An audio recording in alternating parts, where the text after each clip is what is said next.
Welcome back to Kettlebells and Cocktails. I'm your host, John, back with my better half, Nikki. Nikki, how are you? I am so good, and I'm so happy to see you, and I'm so happy to be back. I'm happy you're back so people quit DMing me and driving me crazy around while we're not recording. You That's, like she pushed a baby out of her body, that's why. I keep trying to explain that to people, but apparently that's not a good excuse in this day and age, Nikki. So you got to suck it up. Man, I'm sorry. I'm sorry it took so long. I gotta be honest. It feels like I blinked and friggin' 15, 16 weeks went by. Insane. Yeah, I get that. It does feel like it was just yesterday, to be honest. Like, I feel like it's flown by for both of us. Really? That's great. Because when I talked to my partners at work, they were like, "Really? It feels like you've been gone for 10 years." It's like, God, no. Yeah, well, you're not financially responsible for signing my paychecks is probably why I'm not as stressed out as they are, so Facts. I get Facts. that. I Yeah, get I that, go back to work in, like, just a couple days, so, how excited are you for that?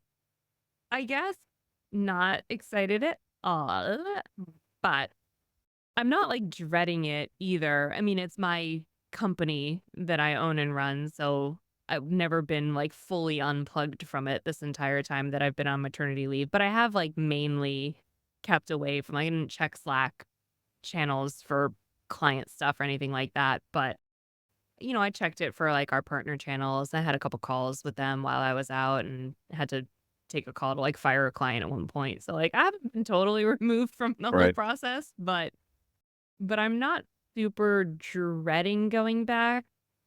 I'm more nervous about how I'm going to now just do all the thing. In That's what really way? What what do you mean? well, like, taking care of my newborn has effectively been my full-time job for the last 16 weeks. Like, that's why we have maternity leave because it truly takes 40 hours a week. It truly takes every Yeah, hour of every day in the entire week to care for a newborn.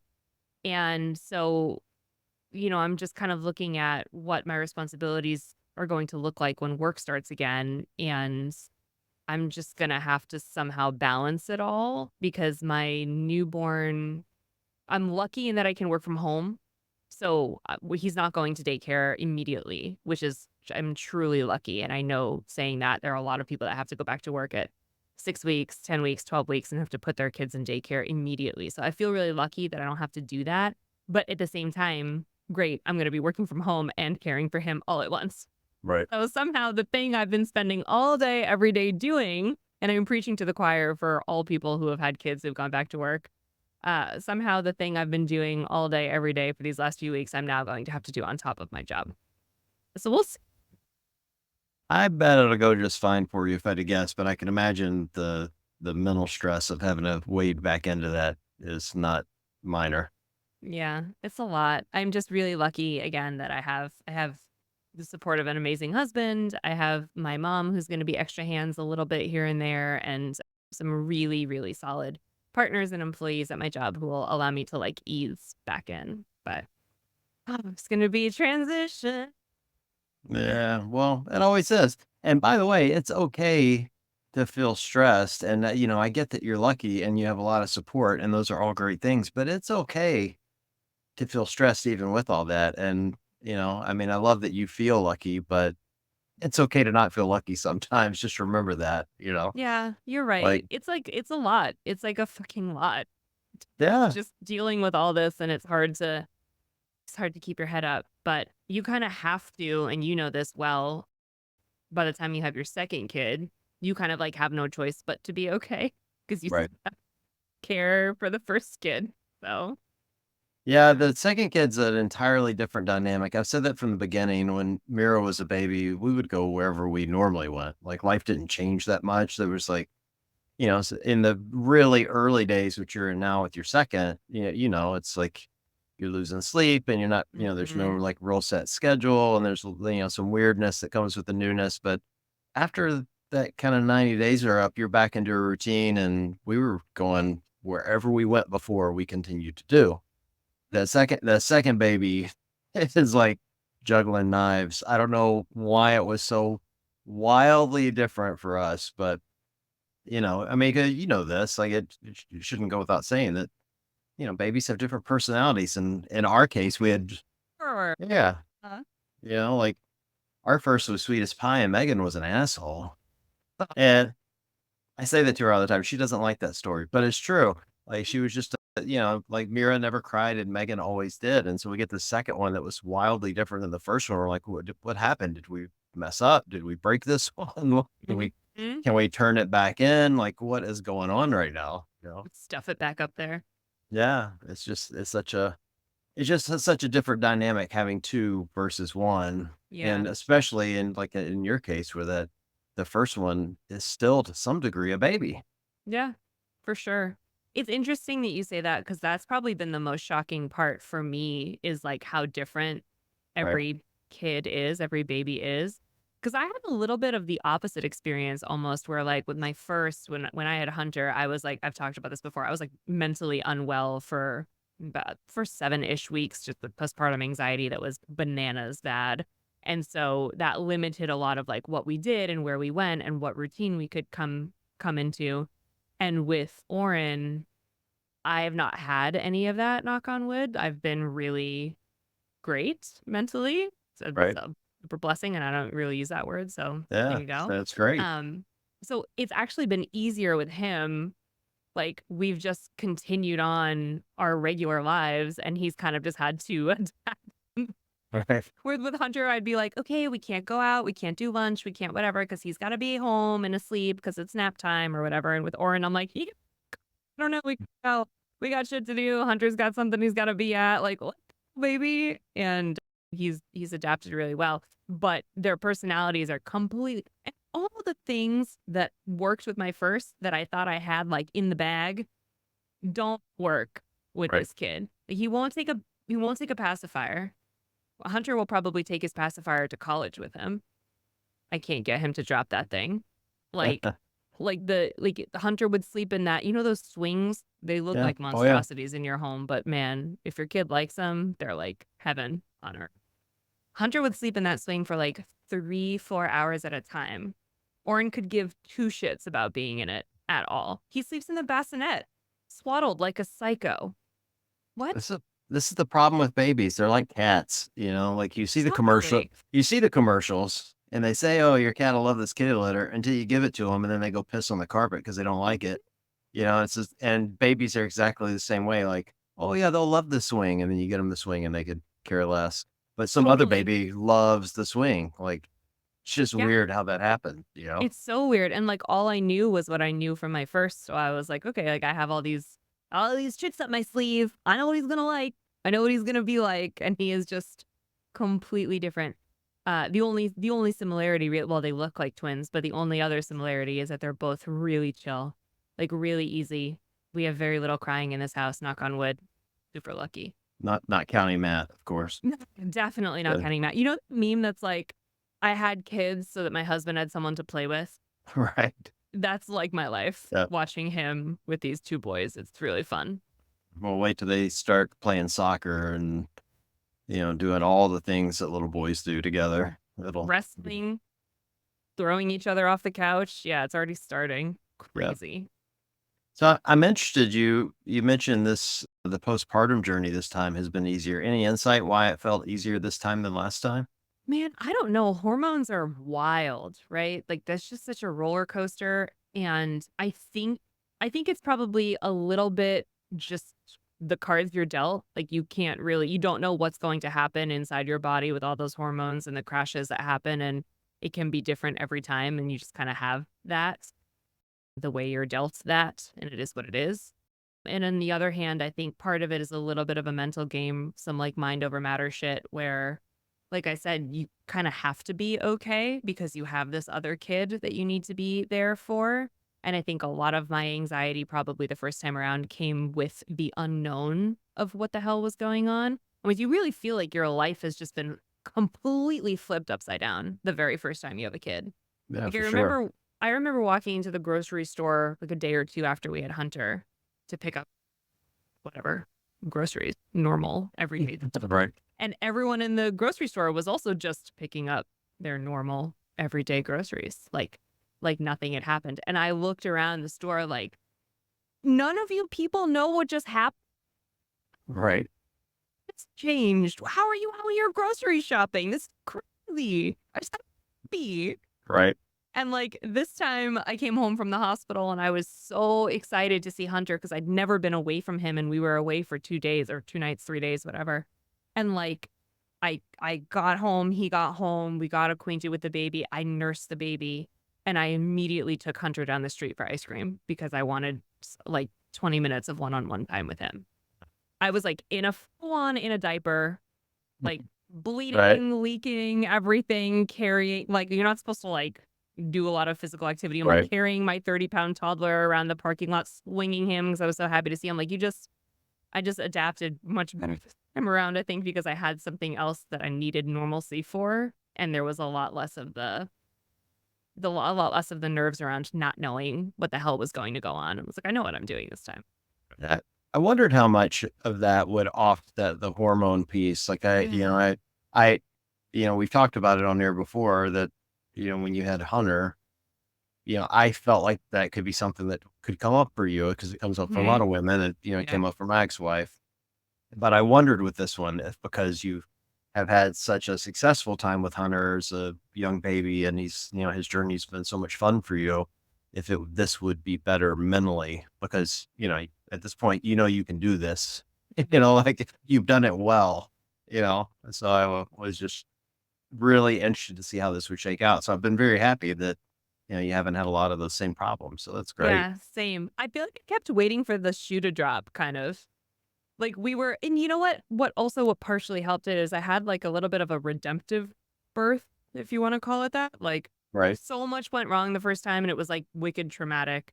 And this time it really went the way that I wanted it to go. And I say that, take that with a grain of salt because even when everything goes 100% perfectly, birth is a horror show. Oh, yeah. I don't care what anybody says. Like, Yeah. but everything happened the way I wanted. Like I wanted to go into labor on my own. I didn't want to be induced. I wanted to I wanted to get the epidural. Like all that stuff that I wanted to happen happened. So I was feeling good about the entire situation as opposed to the first time around. I was already like freaking out about everything before we even left the hospital.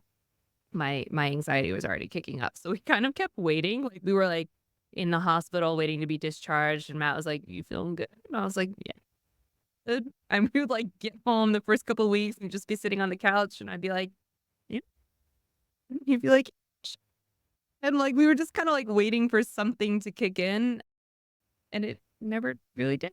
So here we are. Hey, well, that's a blessing for sure. Yeah. I think people that haven't been in a delivery room, and particularly, men, because we've never physically delivered a baby, which is shocking, Mhm. don't understand what that journey's like. For a Yeah. lot of women, like childbirth is scary as fuck. Yeah. Oh It gosh. really, it really is. Like even in this day and age, my sister, I haven't even told you this. My sister just had another grandbaby, I and totally saw it because I saw it on your dad's Instagram. yeah, 4 pounds 13 ounces, I might add. So preemie What? and yeah, tiny little baby and totally healthy, Grace. Oh my God, thank but God. yeah, yeah, totally healthy and doing fantastic. But it's one of those moments where it's a preemie and it's the same thing. Like you just kind of take for Mhm. granted that childbirth in the United States is just a given. And it Mhm. is not. It is No. absolutely not a given that it's always safe and effective and bad things don't happen. And Yeah. I think Oh, people for forget sure. that, you know? So we had this moment where I had just gotten the epidural and I was really dehydrated because I had had a whole day of false labor before I came in. So I was like not really eating and drinking much because I like that's some bullshit when you're like you feel Right. like you're in labor but you're not, and like that's so dumb that that can Yeah, that's the happen worst. to your body. What the hell? But so we didn't realize how like dehydrated I was. They gave me this epidural and my blood pressure tanked and I was on the verge of passing out and I like didn't know what was going on. So I was like, "Hey, I don't feel good. Like all of a sudden I think I might throw up." And they just give you a barf bag. They're like, "Here you go." No, something's wrong. And Matt said that the color like just drained from my face and my lips went white. And he said that in that one moment was the first moment where he was like, "Oh wait, like sometimes shit goes wrong. Wait, like is my wife gonna be okay kind of vibe. And I was Yeah. totally fine. They ended up giving me a shot and dumping a whole bunch of fluid into me, and like they gave me a shot to like bring my blood pressure back up. And by the way, that happened 4 more times after that. So like I said, like everything went right, but then in and of itself, it's all just like so shitty and Right. scary no Yeah. matter what. Or like like it took 2 tries to get the epidural in. Like it was not like oh, it makes my butt tingle to even Yeah. think about it. But How it still was how's Hunter adjusting to no longer being the baby?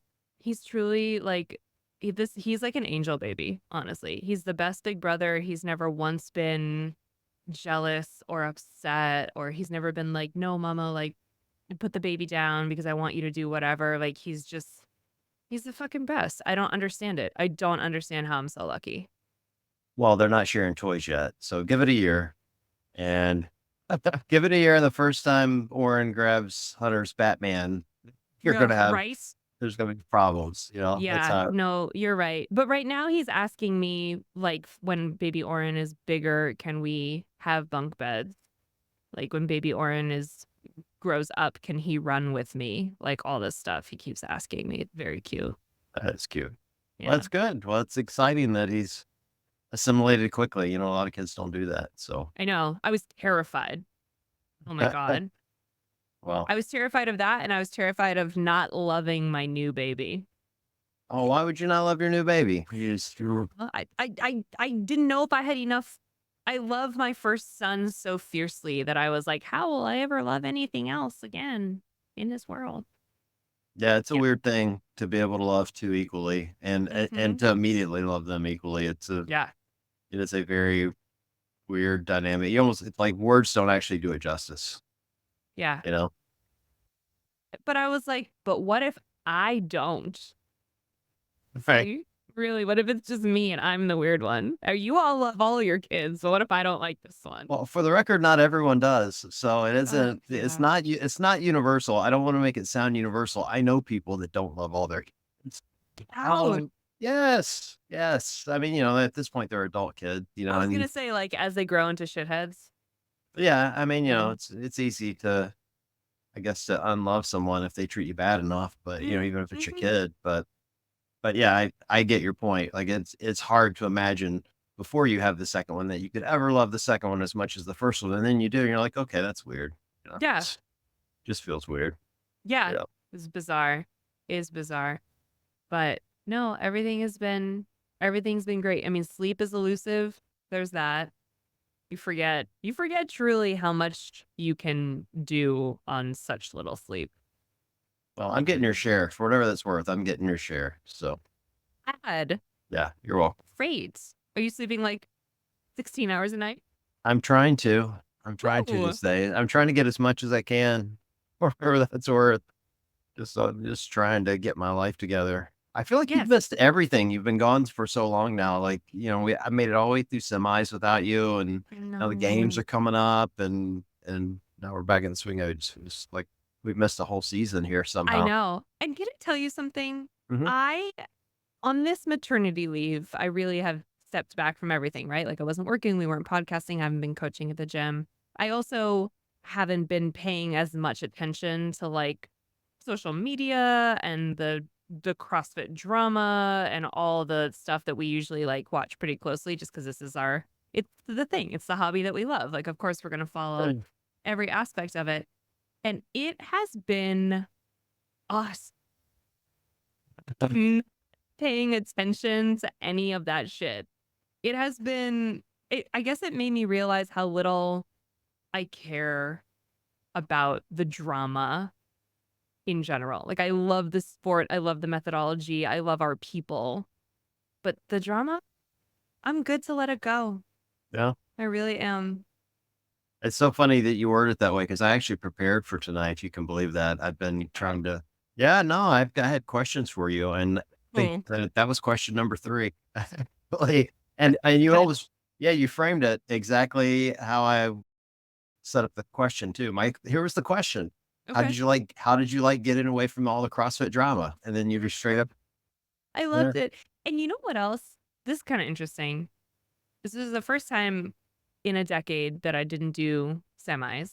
Right. And at one point, I mean, I had a lot of FOMO, don't get me wrong. I wasn't going to go. I knew I wasn't going to go. It wasn't like games where like I didn't get the call and I was like, "Oh, that's weird." Like I basically knew I wasn't going to go to semis. But I found myself at some point realizing that for the first time in a while, I didn't feel this heaviness of like, how do I phrase this? Who's gonna shit on me after my work this weekend? Right. There was like a cloud that lifted when I was like, oh, I don't need to like scour the Reddit threads to figure out who's hating on me this weekend or figure out someone calling me out for something, whether it's something legitimate because I like flubbed up and said something wrong on the air or something stupid like my nose was Right. too big or my boobs were too small or something, which also exists when people criticize what you do for work. And it was a weird weight that was lifted that I didn't realize had been there for so long. And it's just a bummer because as much as you shut out the bullshit, or you try to, and as much as you have to have a thick skin to do any sort of public job, I get that. We're all so human. It's not fun having people completely judge you for work that you truly pour your heart and soul into and try and do a good job at. So it was just weird when I realized that for the first time in a little while, I was like relieved that no one was going to be coming after me that weekend. I Isn't that figured a out the bummer? cure for I figured the cure for all that. I've learned it. Tell I me. just don't watch any of them. That solves the It problem. but I don't, like, the things I usually don't, like, cloud myself with the stuff that doesn't make me feel good, but it's just knowing that it's there on a human level, even if you have thick skin, even if you're like, "Whatever, I'm not paying attention to it," like, on a human level somewhere, it's just shitty, No, no, it is and shitty. My point yeah, is though, like I quit consuming all CrossFit content, all of it. I haven't watched anybody else's shit in so long, Nikki. Like I love that. I am only worrying about myself. You And leave. I think I'm gonna continue doing it too. Let's do that. yeah, no, first of all, it's super freeing for 2 reasons. Number 1, you you quit worrying about what other people think of you because 1, you don't hear it. And when Right. I still have people that try to send me stuff and go, "Hey, here's what, so and so said about you." And I don't even look at it then Yeah. because it's not worth the mental gymnastics it takes to give Right. the comeback or to push back or whatever. And that but for me, the more freeing piece is I'm no longer letting anyone else shape my opinion. And whether you like it or not, you can't help but have your opinion shaped by how someone else feels about you. Agreed.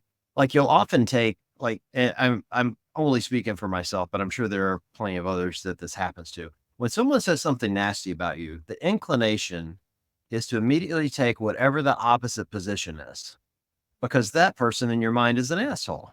Right. So their opinion obviously can't be valid for Right. anything in your mind, right? And so I feel like would find myself getting on the opposite end of arguments that I didn't really disagree with. I just didn't like the person, you know? And and so I think that's part of it for me. It's like now that I'm not looking at anyone else's stuff, I can shape my own content however I want to shape it. And obviously I've had the, kind of the big shakeup on the page and some other stuff. But that's helped, meaning I'm able to think more freely about what I want to create and do what I want to do as opposed to, what do I think others will think of this? Yeah, totally. And I feel like that's really reflective in your YouTube show. Like, I love that you seem to have carved out a space that was really necessary to just discuss all the happenings in our field, in our sport. And I don't know, kind of like create space for people to feel however they want to feel about it, but also have like a thoughtful sounding board. You know what I mean? Yeah. No, I appreciate that. I mean, that was kind of the genesis of it. I've had some different moments with it mentally, thinking about what I want it to be. And I think where I've landed with it is I'm just trying to present the information and then everybody can make of it what they want. Like Mhm. some of it's opinion based, meaning like I'm certainly opining about things that I think are good or bad. but I'm also just trying to present things as they are, or at least in a light that maybe will make people think of them differently. Like the last episode was around CrossFit media. And I wanted people to look at that through a much longer lens, that media isn't just producing a games documentary or Mhm. or even a commercial that we're putting in front of other fanatical CrossFitters. No, media is Right. everything from SEO to targeted ads to this New York Times article they just put out to the stuff they're doing at the local level. Like there's, just so many other ways that you have to spend money in order to bring people into the business. And I think as a community, we're so fanatical and in love with what CrossFit is and can be, that we want it to go back to what it was in 2016, which was, again, games documentaries and CrossFit really kind of controlling the narrative because nobody else was doing Right. it. Right. And so I wanted people to think of it as like, that was a different era. We're in a different time now. And CrossFit's created this problem anyway. I mean, Greg started it by firing everybody Yeah. and it created all these great content creators. I mean, I'm not blaming Greg. I'm saying like that was actually a good thing. It created the Buttery Bros, Talking Elite Fitness, and us and Yeah. whoever. It created a lot of stuff, which turned out to be a good thing. But it just means that we're never going back to what it was. Yeah. You can't put the poop back in the horse. You So cannot put the baby back in the veg. you Can't cannot do put it. the baby back in the veg. And so yeah, so I mean, it's been fun so far, but I'm gonna do some different stuff on there too. Like I've already starting to make plans for some. I'm gonna call it CrossFit adjacent type content. You know, Uh, so we'll see. We'll see what the community takes to and what they don't, if they like it or they don't. But to your point, I'm just trying to bring I don't know. I keep calling it a more moderate voice, but I'm not even sure that's fair to others to say that. It just, just a reasonable opportunity to talk about what's going on and let people weigh in. Yeah, I love it. I love So it. I think it's necessary. And I love it as a compliment to like what you do on your page, which is that through satire. I love it as a compliment to what we do on this show, which is like a lot of sort of like community discussion, also laughing, also serious, also not, but like right. longer form. And I just think it's this, I don't know, we can really create places where people can just be themselves and be in this sport. Like and talk about things and whatever, and there's really not a lot of drama because it's a respectful environment. Yeah, I think that was a little bit of it too. Like I felt like an individual YouTube channel would generate a little drama intentionally and unintentionally. And Sure. that isn't what this show is. And so I thought having separate format where I could do that if I wanted to, because sometimes I'm going to want to, Yeah. like, I mean, I am like CrossFit, my intention is not to do a bunch of videos on how great CrossFit is. It's to call it like I see it. And if they're screwing some stuff up, I'm going to tell them, and trust me when I tell you, it's already gotten their attention because I've had several messages from people that work there on the videos. They're watching them. Oh, I think, that's so interesting. yeah, I mean, and that's the thing, like, they'll tell me what they agree with or disagree, but it's always respectful conversations. And I appreciate that. Like, doesn't mean I'm going to change what I'm doing, but I appreciate the fact they're willing to listen. And that was really kind Yeah. of the point, you know? So, but I mean, the point to that is I want to be able to do that and still do this. And this show for us, I think needs to be fun and light. Yeah. And, you said you got a lot of responsibilities outside of the hour we spend together. And so do I. And Yeah. this does not need to be a stressful hour for either of us. So, Yeah. you know, I kind love of, it. I love it. And I think too, like we've, especially at the beginning of this year when we sort of changed the format of the show and we decided to bring people in and like kind of use them as a third host to talk about the things that we want to talk about in right. relation to this community or maybe even things that are happening outside of the CrossFit world if they're adjacent. Like that's been a really nice way to start opening up all those discussions too in a way that's constructive and usually pretty funny because the people we have on the show are pretty well, you lead Good. the funny. And the other people we have are all funny. I'm just bringing up the rear. But I don't know. You're I pretty don't know. funny. I've been really enjoying it. I really love all about it. And I'm glad to be back at it. Though I do feel like the whole world has changed. Like I took a break and you have like a YouTube show and friggin' people from CrossFit are reaching out to you. And a new Am I brand right? name. and a new brand. Do we have you ever really, like, I did a whole video on talked? it. Yeah, I did a whole Okay, video great. on it. It's Perfect. on there. Okay. Yeah. I don't I've the only th I'm already tired of rehashing the story, to be honest. I do like the new brand name though. Like, I like it a lot, and, I like the creativity that it sparked. Like, I felt like Make That's What's Great Again interesting. was just like rinse and repeat, and it had reached a point where I couldn't hear the people that really liked it. There were, like, so many people commenting, and this is a weird way to phrase this, but anytime you do a meme that goes, like, semi-viral or gets a lot of comments, maybe is a better way to think of it. Every time I log in, it's just like a constant stream of comments. Like, I have that going on right now with a singular meme that I did about 40-year-olds working out with 20-year-olds. And anytime you do that, by the way, every dude on the planet's ego jumps out their ass and they have to comment about how they're fitter than every 20-year-old on the planet. And so that's what my Mhm. comment section looks like right now. It's just a bunch of macho men talking about how they work out harder than all these 20-year-olds, right? Got it. And so it was even worse on Make Watch Great Again because I would have dozens of those going at a time.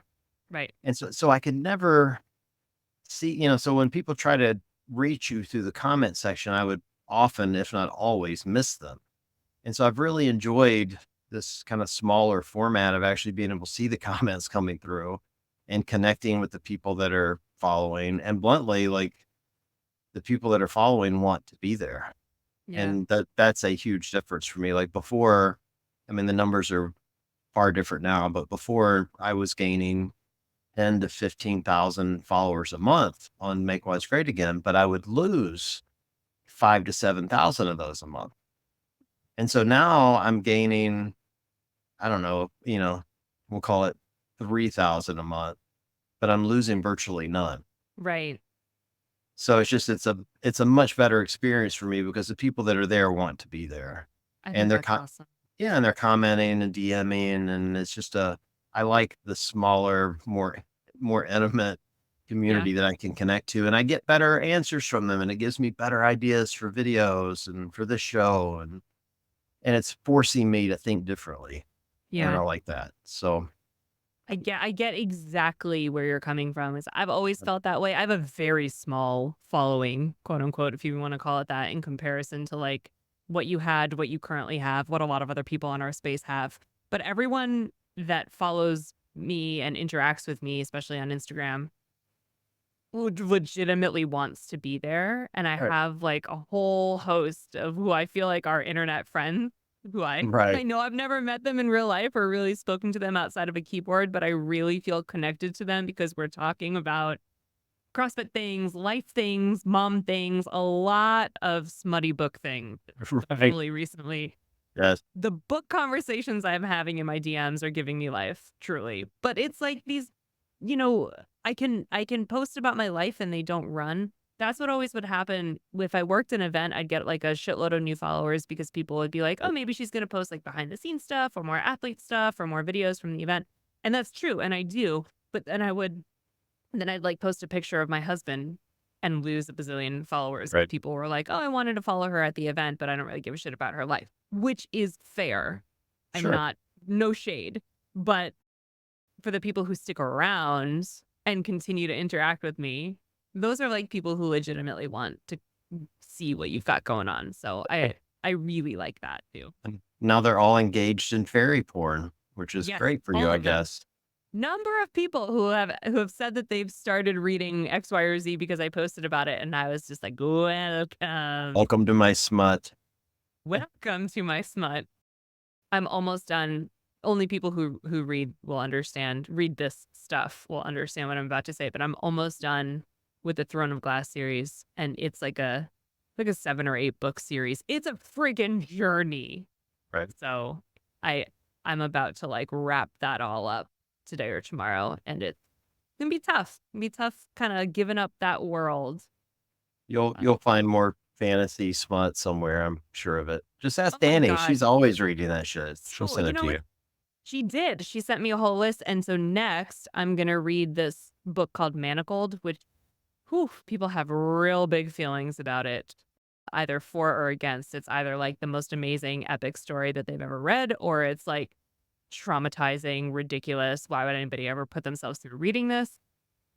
But she made me promise to read it next so that we could talk about it because she loved it so much. So pray for me. That's next on my All list. right. Well, we'll invite her on the show, and you guys can talk about all the smut. We'll just have to wait for like the first 2 or 3 minutes to go get past, so we can get away with it on YouTube, I guess. But Perfect. I'm here for that. I am here for that. it'll be fine. I've been meaning to ask you because we just haven't had a chance to catch up on it. But I wanted to get back to some of the CrossFit stuff. Yeah. How are your feelings about not going to the games? You haven't FOMO yet, or no? You too caught up in babies? No, I definitely am. I think, everyone has really every place that Sean has talked about it has really encompassed like all the feelings that I've had about it too. So it's not going to be anything that you guys haven't heard, but it just would have really been nice to get the call to understand what was going on. That was all. That things change in this industry, and if I'm not the gal anymore, then I'm not the gal anymore. Or if I'm not the gal this time, or if whatever, it's fine. I understand that.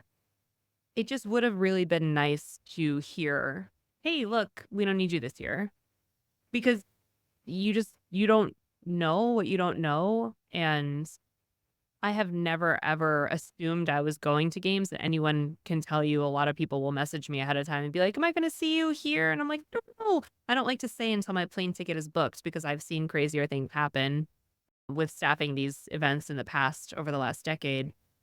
It just would have been nice to hear from them. Be like, "Hey, we don't need you." Instead of waiting and being like the way that I found out was I reached out to someone else. One of my girlfriends was like, "Hey, can I maybe come visit you this week? I wanna see you, I wanna see the baby." And I was like, "I don't know if I'm working. I am going to games, but I don't know." And so I ended up reaching out to a couple other people and asking if they had gotten the call, and someone had. And so I knew it wasn't me. In reality, it would have been really tough going with a 4-month-old who's still nursing every 3 hours, but I would have tried. I would have put the effort in. I would have flown my whole family out there and figured out how to best do it and packed frozen milk and made Matt do bottles and probably brought my mom with us Mhm. too to help. That was kind of my plan. So it takes a little bit of pressure off of me trying to figure that whole thing out, but it's a bummer. Yes. Yeah, the whole thing was weird. I mean, obviously, I've talked to Sean several times about it and interviewed him once briefly. Yeah. It You was a know, great kind of. job. Oh, thanks. I had originally, when I recorded that for the record, I originally thought, all right, I should have both you guys on together and have a group discussion. But then I felt like it'd be a little bit feel too much like nepotism. If that makes sense. Like, well, I didn't want to like take away from the message because I knew we would talk about it here. Yeah. And I did feel like, yours and Sean's experience would likely be different somehow. And it sounds like they have been a little bit, Yeah. but similar, which isn't surprising. I think it's very different when you look at the circumstances around this being Sean's real job, like his real career. Like Right. he built the team, he evolved the team, he does stuff for CrossFit outside of the 2 or 3 days of competition here, there, and everywhere. Like this is really his gig. Like I have a full-time job outside of this and things I do outside of this too. So it was always just a really, really fun side hustle. It was just so consistent, and it's so very much a part of me and my identity. I hope to do it again someday. I hope that there are events in the future, maybe even games in the future where they're like, "Hey, this year you are the one." But I don't know. And at the end of the day, I just kind of hope that I did a good enough job, I guess. I don't Yeah, know. I don't think. It makes you question it. It's like, "Oh Sure. shit, what did I do to," but also again, like I said, things change. And I will say, especially for games this year, the people who are working the broadcast, who are going to be live on the stream, are phenomenal at their jobs. Really, really strong, especially for sideline. Mike and Lauren are unbelievable. Well, The I don't think broadcast is in good hands.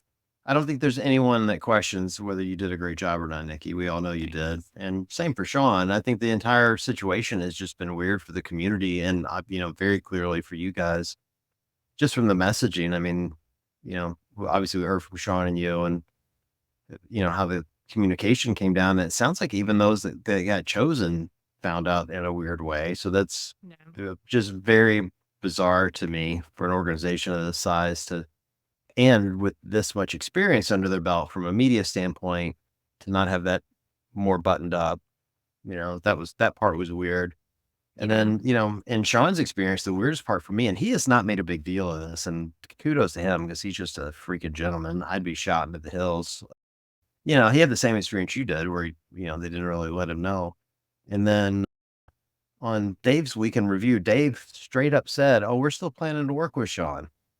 Oh, And Sean's like, "Well, that's news to me because when it's called and they still have it to this day." So it's like, it just kind of so typical CrossFit where I'm sure what happened was Dave probably asked, "Why is Sean not doing this?" And someone just gave him a pat answer, "Oh, we're planning to do stuff with him in the future." And yeah. nobody's digging into the details. It's Yeah. just, it's weird. I full on expected something to be different this year because the games in and of itself is a different event, right? There's going to be so much less going on with having just Yeah. the elite individuals and teams and not the other divisions that I thought to myself, if they don't call me, it's maybe because they don't need as many people. Like it's usually games is all hands on deck and we have these four full Yeah. teams of broadcasters and we rotate in and out so everyone can like get a pee break every so often. Right. No one's burning out by the end of day 1, covering everything that was going on. And so I fully expected something to be different. I just didn't I don't know. I didn't realize it was gonna be the time that we weren't going at all. But Have you seen any of the details coming out of what the games are going to look like this year? You followed it at all? yeah, some of the events that were being Oh, yeah. announced and stuff. Yeah, and also the streaming windows. It never did me before, and now I finally understand when people are like, "What do you mean this epic event is only gonna be on ESPN and I have to pay for whatever to see this one, but not that one, but it'll be Right. online 24 hours later?" Well, like, I finally understand as a spectator how confusing all of that is. I still think it's worth it, by the way. I still think it's worth it to be on some sort of network somewhere, even if it's behind a paywall for a couple events, because I think to get the brand to where we want it to be aligned with other mainstream sports, that this is the way. Yeah. But I do get how it's annoying and frustrating and also confusing. Well, this will be the first year I've watched the stream in probably 5 years. I mean, since 2020. So you're not So, going? nope, nope. Sold my ticket and canceled my hotel room, and I'm staying behind. All right. So I'll watch the stream, and hey, we should record something. We do our own Honestly, little. we should do. John and I were talking about doing something. Oh, we haven't quite pegged what we want it to be yet. Because I told him, like, I don't want to do anything the games is already doing. And Yeah. and I also don't want to do anything that everybody else is doing, which is, hey, let's do a recap on day one. Like, you guys don't need to hear my recap. Like, nobody needs that. But I do. Need- Yeah, Moving exactly. on. Yeah, they did the swim run. Chia wins again. Like, well, nobody needs to hear Right. this shit from me. Right. So I've been brainstorming some things I think I maybe can pull off, so we can talk off air about that. And the good news is I can crank out memes way faster when I have access Yeah. to digital media. So I fully planned to over index on the memes because I'll have Perfect. because I'm not working. Like, I kept the time off. And Hell yeah. There you so go. that my plan is to still get the week to watch CrossFit, but do it from home and blast out the memes and record some videos, and we'll do some Yeah. live stuff, I and love it. yeah, it'll be I'm good. here for that. Biggest bummer about not going is for me is like the number of people that we get to meet Mhm. when we're at these live events, like the number of listeners, the number of I don't know, it's always like the number of internet friends that I feel like I know and then I finally get to meet in person, like that is always really, really special to me because still have a hard time believing anyone's listening other than our moms. And every time we're at an event when people want to talk about something or just give a hug or maybe take a picture, like that is truly, truly one of the most special feelings in the world. Well, and I'm gonna miss it too because I've been in a weird place with with the page going away. Like I'm Yeah. by and large, I'm okay, but there are moments. I'll say here's the weirdest thing. I've noticed this today, and it bugs me that this bugs me. All Mhm. right. Is Mhm. that I don't even remember who it was, but someone who I follow that I consider like an online friend tagged a friend in a video. And I've gotten in a habit where if I don't know them, I'll go look at their profile. And it Yeah. and it occurred to me today that when I've done that for the last 3 years, 99.9% of the time, those people already follow me. And now Uh-huh. none of them do. And there was like a little moment there today where I'm like, "Oh, that kinda sucks." You know what I mean? Mhm. It's just ego is all it is. It's straight up ego, but it's just weird. And so I am gonna miss that live interaction with people that bluntly still don't even know the other page is gone, Yeah. for one. And to your point, like all our friends are there, like people Yeah. we like and love, and so the chance that you and I get to see each other, and we see Sean Mhm. and Tommy and everybody else. And so that's part's kind of a bummer, but I think there's still fun to be had, cool things to do, and the games look fun. Like it looks like it's Yeah. going to be a good event. Yeah. So John, how do you do that now that your page has changed? Or I would say it is still in transition because I know that you're kind of like riding this wave of creativity and it might still bloom and blossom into things that it isn't already today. But how do you separate finding your self-worth via the number of followers you have? Because that when you're so successful on especially with an Instagram page like that, I imagine those things pretty easily can be tied together. well, I think there are little moments like the one I described that happen that feel weird because you don't expect to feel it. You know what I Mm, mean? Like I didn't know I had that piece of ego in me. And then I'm like, "Oh, that's dumb. Like, why do I even care?" You know? mhm, I told this to somebody today. I was messaging someone. They were asking me some questions about CrossFit media. And I said to them, the second you quit caring so much about this stuff, it gets a lot more fun. yep, And and I found myself like very quickly when the page went away saying to myself, you know what, I'm gonna do it right this time and not care mhm, so fucking much. Like yeah, I care. I want the content to be good. I want people to like it. I want people to enjoy it and find joy. But I want to do something meaningful. Like and memes is a weird place to do that, but I knew I could springboard that over into other different types of content, which would include YouTube and things that we do on here.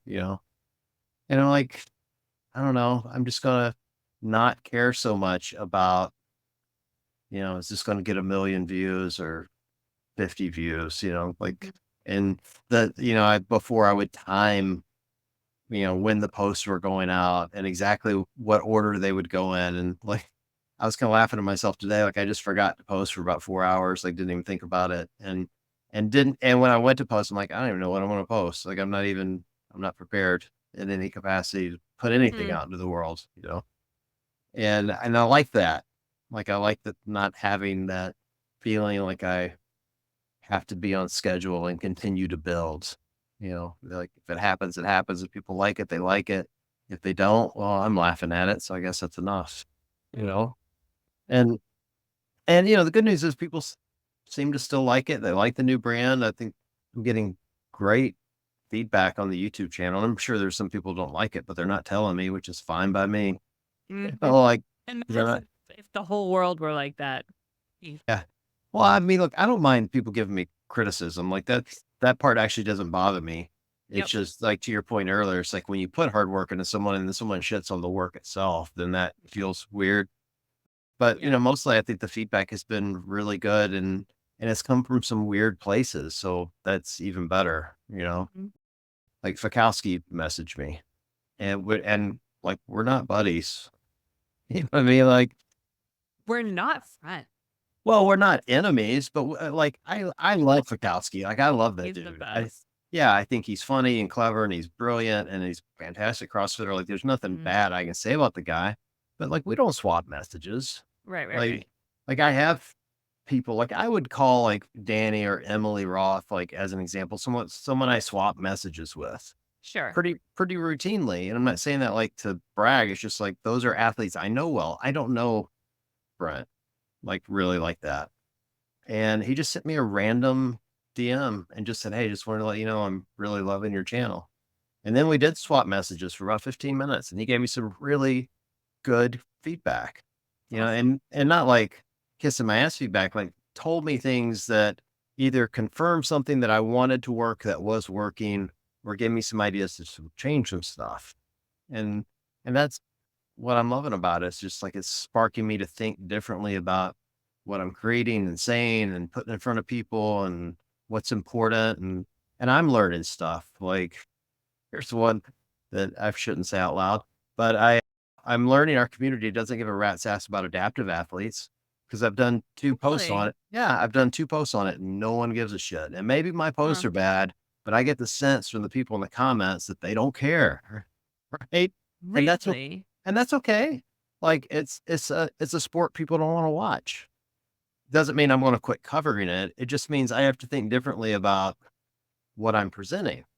If I'm presenting, "Hey, you should watch the adaptive games," I'm gonna get the finger from everybody, right? But there are lessons to be learned in watching the adaptive games and For sure. talking about what's going on in that community is still important. So it just, makes me think differently about what the real issues are that are impactful and how people should think of things. And so I'm loving that. Yeah, it's really cool. It's really cool to see you cultivating and curating your content based off of the things you're learning and the things that you like, and not just, I think you learned how to feed the algorithm really, really well. And those lessons are important, but I'm glad they're not driving it anymore because then you can have more fun with it. Yeah, I'm learning a little bit in YouTube though. There is an algorithm in YouTube and you got to play Mm, to it. So there's a little bit of the game there too. Like all the social media is the same that way, but yeah, the nerd in me has really loved like trying to figure out the algorithm for YouTube and what makes it tick. And it's interesting. I mean, it took me 3 weeks to get the page monetized. So I figured out some of it pretty fast. You don't say fuck within the first 10 seconds and you should be good. Yeah, that's a kind of a rule of thumb. Don't drop F bombs immediately. Yeah. You have to have good clip art. And most important, you have to have a good topic. I mean, like anything else, Yeah, content's got to be good. yeah. And for me, it's like it's all a challenge, all the editing and, video's never Mm, been my strong suit. So trying to figure and learn some of that has been fun. Kind of a fun new challenge of things to play around with, which will help me here, by the way. yeah. So Yay. Yeah, yeah. video editing is always, I've always felt like it was like a puzzle. Like there's so many different ways that you can sort of like layer your effects and cut things and whatever. It felt like always like doing the jigsaw puzzle to me. I like it a lot. Well, and AI is making everything infinitely easier now. So, Yeah. that's helping me quite a bit. But I'm just like, here's my lesson. If anyone wants to get into YouTube or even social media, I'm applying to YouTube this exact same thing I applied to the meme page, which is you don't have to solve it today. Just get a little better every day. Like every time you post something, just do one thing differently. This is the YouTube lesson. And so that's all I'm trying to do is every time I edit a video, I try to do one different edit somewhere, like learn something, like come away from going, all right, that looked good or that worked or that didn't, and carry it over to the next one. And so, right now I'm playing around with, I don't know, a lot of intros and Yeah. page fades and dropping in music and whatever. And, it's just everything's a lesson. So, It's awesome because the alternative is you have to wait until you're good at it or wait until everything's perfect and then right. you'll never do it. Yeah, exactly. And so we'll see. I'm going to kind of let it shape itself some. I mean, I have ideas for the future and the things I want to do. And ideally, what I'd like it to look like, which is almost what it is now, which is you'll have kind of 8 to 15 minute opinion pieces. Any interview on there will be very similar to what you saw with Sean, which is 20 minutes or less. Yeah, I love it. Like, after doing that with Sean, I was like, I don't know why I've ever interviewed anyone for longer than that. Anything else that's interesting to say? Well, I think our conversations with people are much wider ranging, but I think you're Yeah. bringing someone on that's an expert in something and you can't get to the point in 20 minutes, right? Like people aren't going to listen. And so that's, I want to bring people on that are notable in our community, but just have a quick conversation. Like, just get right to the point. None of the small talk. Yeah. No, I think that's perfect because especially if I'm there to learn about one thing, my attention span is like 10 to Uh, 20 minutes max anyway.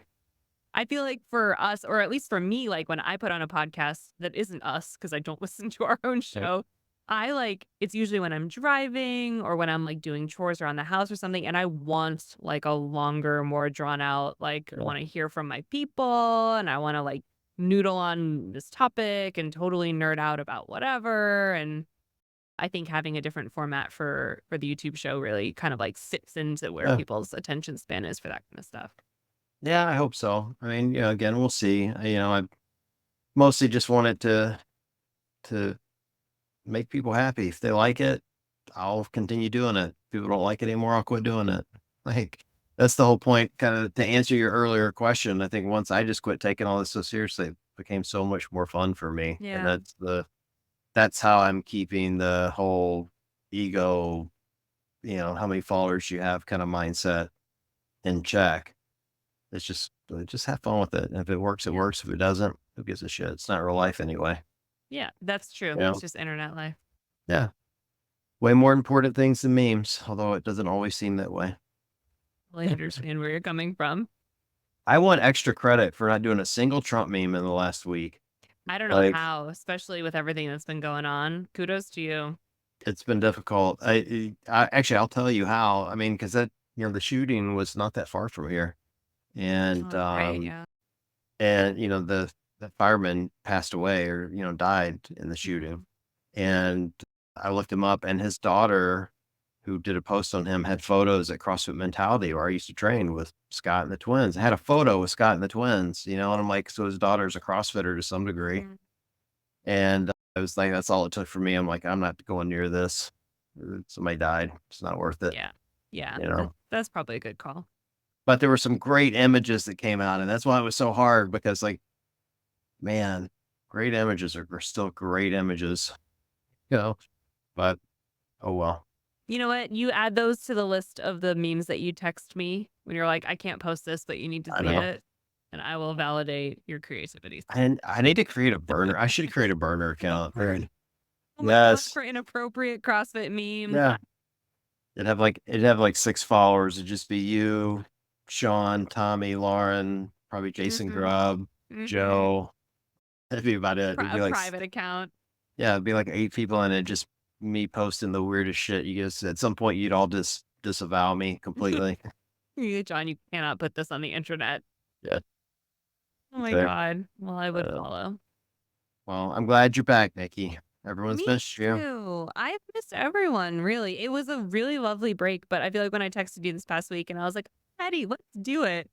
It really felt like it is time. Hey, we did have a couple of questions from listeners, by the Oh, way, yeah, and let's I'm do I'm it. not that many, but I think we've gotten through most of them. You kind of started with this, but someone actually asked for a recommendation for your fairy smut. So what book recommendations do you give? Well, I've just finished the entire Mass verse, so I highly recommend all of those books. So that's Akatar. This will not make any sense to you, John, but that's Akatar and Throne of Glass and Crescent City. I loved them all. Akatar's the best. And then if you have not jumped on the Fourth Wing train yet, you have to now because the third book is coming out in January. So that's Fourth Wing and Iron Flame that you could read right now. And then Onyx Storm is coming out January 21st. I will be taking the day off from work. And that's really I've been tied up in the mass verse for this entire maternity leave. So those are really my major recommendations. Though, did you see a few weeks ago it was Stuff Your Kindle Day and I was downloading all sorts of B-rated smut because none of the A-rated smut Right. is free ever, even on Stuff Your Kindle Day, but the B-rated stuff is. Did you see that there was that book that was written by a chick named Nikki Brazen? I No, I could did not not. make this shit up. Okay. The title of the book is Nefarious, but like Nefari, Fair, Uh, Nefarious. yeah, I got it. Okay, good. The like synopsis or whatever, and it's like dark romance, fantasy, stalker novel, whatever. There's fairies. And I looked at the freaking author. Her name is Nikki, Niki. I shit you not, 1K. Brazen, Brazen. I love it. I was like, I need to download this book. She's my evil twin, separated at birth, I'm sure. And she writes very smut. Yeah, and you should get royalties for that. You should message her. You want your cut. Oh my That's God. I have one more recommendation, and it's yep. Neon Gods by Katie Roberts. That's also a really good muddy book. I have not continued. I read the second one in the series, the Dark Olympus series, is called and it's bad. So I didn't keep going. But the first book is really good. I would Love it. the first one. The only other questions in here, we've covered most of them. Someone wants us to come to the adaptive games, which isn't going to happen for me. I doubt it's going to happen for you either. The same weekend they put the same weekend as Wadapalooza. What the? California Wadapalooza, like in September. Yes. Yes, it's so dumb. That's a bummer. Yeah, Some it's people just have bad. to choose. Well, I'm not. Really so adaptive friendly, though I guess we don't know a ton about what's happening in Yeah, California yet. well, yeah, they're not having an adaptive comp at that one, so it won't really infringe. And I doubt anyone's like, rolling the dice between doing one or the other. But I get your point. It definitely Yeah. is. Yeah, it's just a weird thing to put on the same weekend. Here's a question. I'm not going to name who it's from, but this is an important question. What would you like to see CrossFit headquarters focus on between the games and end of year? That's such a big question. Man, do I have to just pick one thing? You could say whatever you want, Nikki. The world is your oyster. Between the games and the end of the year, what should they be focusing on? Well, primarily, I mean, my mind jumps to the other events that are coming up, right? Like you talk about the adaptive games that's happening in September. If we've done what we've done in separating out those other events from the main stage CrossFit Games, probably a big focus after the games are done should be on those other events and giving them the due diligence of the media and the attention and the spotlight and everything that they do for the elite individuals and teams. I mean, that was part of what separating them out was supposed to do, is allow them to shine on their own.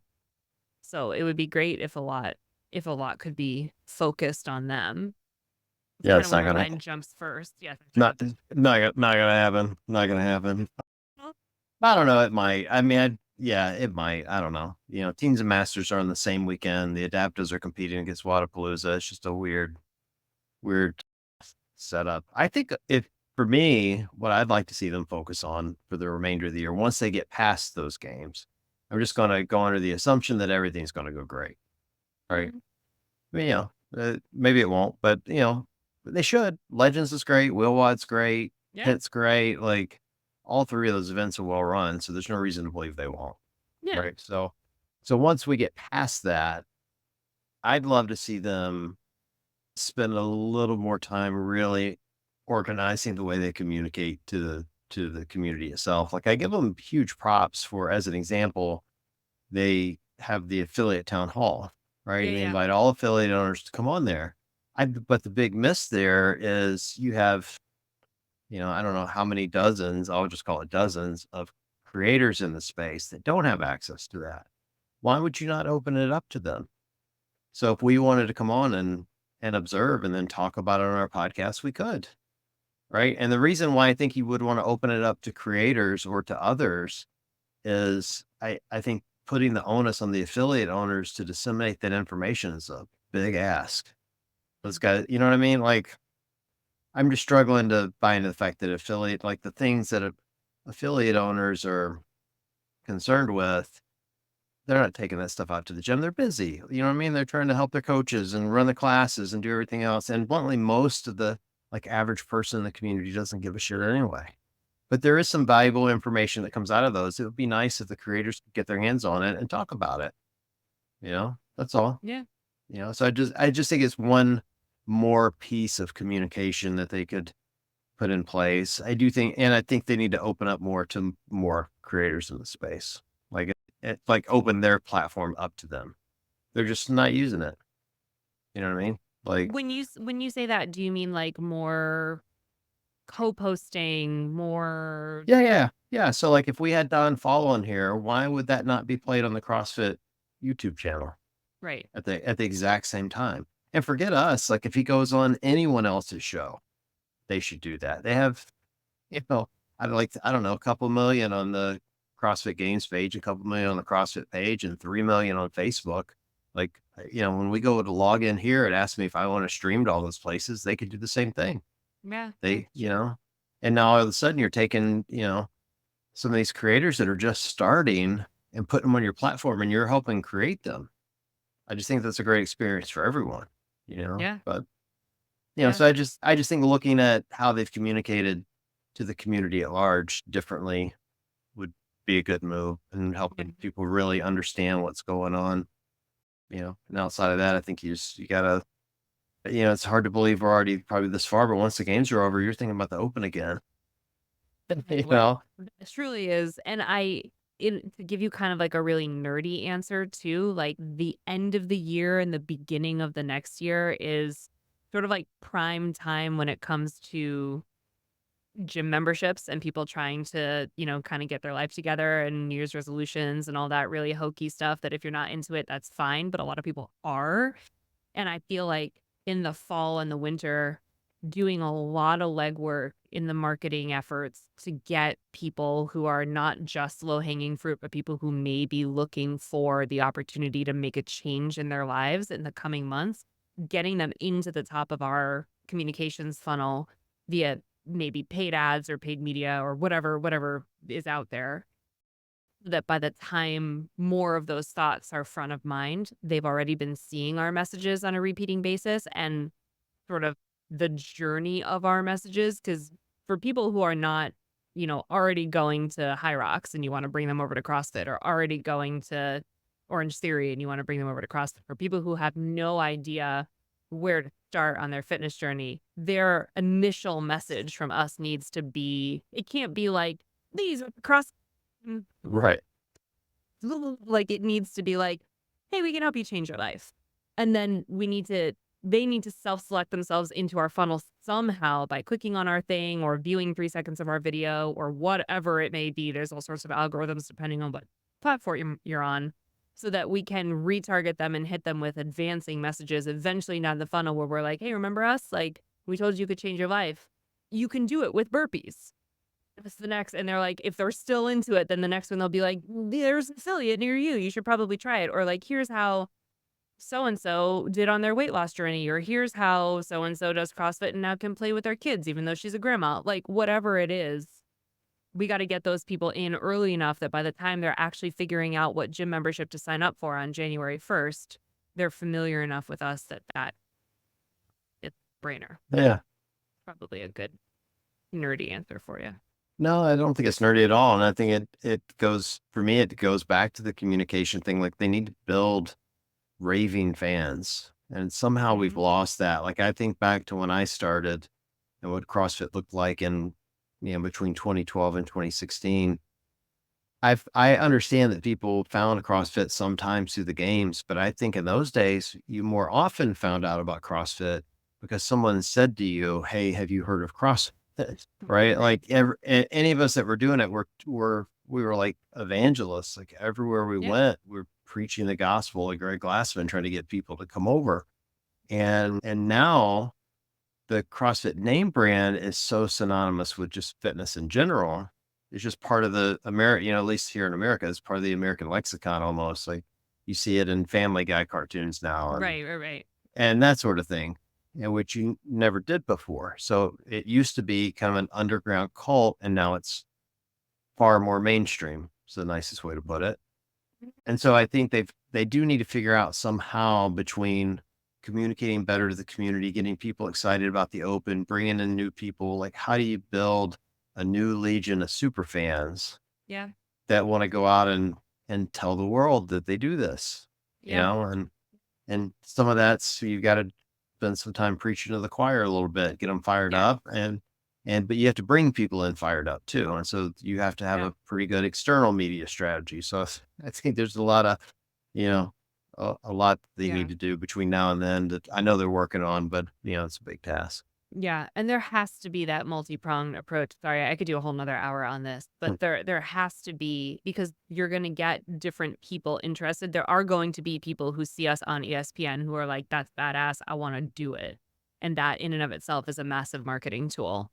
And then there's a whole other argument about it lending, us legitimacy as a true sport to see the games, to see these Yeah. elite athletes, and there are some people who are gonna come up the ranks like that. There are people who watch the Olympics and then be like, "I wanna join a local league to do X, Y, Right. or Z." Like, that a fact, it's how we're wired. So Yeah. that has a lot of weight. But then to your point about and I know you did a video about the sort of, like, media journey the other day as well, like, there is there is all of this acquisition that we have to do in order to continue to grow the brand. There's also a lot of retention that we have to Hmm. do. And you're going to get retention by continuing to make content from the brand, on the things that we're doing. And that obviously has been lacking a lot lately. So we're going to start losing people. We're going to start losing our own people if we're not evangelizing because we're not seeing the things that we want to see and we're not fired up about the shit that CrossFit is making. On a brand level, that needs to be just as nurtured and supported Right. as all the acquisition tools that we're building to get brand new people into the funnel to build a nation of whatever. I forget the number. What do we want? 30 million CrossFitters? Yep. That's the number. 300 million bazillion Right. CrossFitters? Yeah. That's gonna be a combination of finding new people to bring in and Yep. keeping the people who are already in love with it. They're gonna fall out of love with it if they don't have enough to sink their teeth into, so to speak. Yeah. Again, we could do a whole hour on this. Yeah. My brain's been firing for the last week around, how much media do they need to keep those of us that are internal super happy and excited, and how much do they need to do external to drive the business. And there is a balance. Like, you need to do some internal. You can't just expect your people to stay cult like. You got to feed the cult. And somehow that isn't happening as much, but they can do some subtle things. I'm hearing rumors they're coming out with merch soon, and I saw a sneak peek and it looks pretty cool. Ooh, here for that. And that I think, but I only bring it up to say that's something you can do. Like, Uh, it's cool. Like, I love shirts that just say CrossFit, no gem. You know what I mean? The black letters, that yep. classic font. Like, come on, that's badass. And it doesn't say Yeah. noble. It doesn't say Yeah. go ruck. Like, just CrossFit. And One of my favorite you know, T-shirts is like that, and it's OG. It's like a yeah, Reebok shirt from the very beginning. that's the point. I think there is some of that they haven't done at all. They can just do a little. Will build a lot of brand loyalty and a lot of people wanting to support that. And that's where the cockiness comes from. You know, part of it. It's, certainly not the whole of it, but it's part of it. So we'll see. Pride. It's pride Yeah. in being a part of this. Yeah. Yeah, so, that's cool. Yeah. That's all our questions. That's everything. Actually, someone did say, should we introduce new members to the CrossFit drama or just pray they don't find out? Maybe just let them find out on their own. Yeah. Let them figure it out. When someone new starts at work and you got a lot of tea about all the other people at work, but you don't tell that new person because you don't wanna shape their opinions of them. They just gotta Right. figure it out on their own. That's kinda how I feel about the CrossFit drama. It's like, "Come in, it's nice, you're gonna like it here, and you just make your own friends, and Yeah. you'll figure it out." Every family has that crazy uncle. CrossFit just happens to have a lot of them. So that's all it is. That's Just let all it them is. figure it out on their own. Well, welcome back, Nikki. Thanks. Excited to be doing this again. I have no idea what our frequency will look like or even who our next guest is going to be, but we can figure that out off And the I'm air for happy to sure. get the ball rolling slightly. Yeah. We will, we'll figure it out and get a good cadence, but people have been asking. So I'm glad you're back and healthy. So good to see you. Same. Thank you. Thank you. I'm glad to be back. All right. Well, for everyone listening, appreciate you guys joining, and we'll be back as soon as we're back with someone. We don't know who that person's going to be. Hey. Yeah. There we go.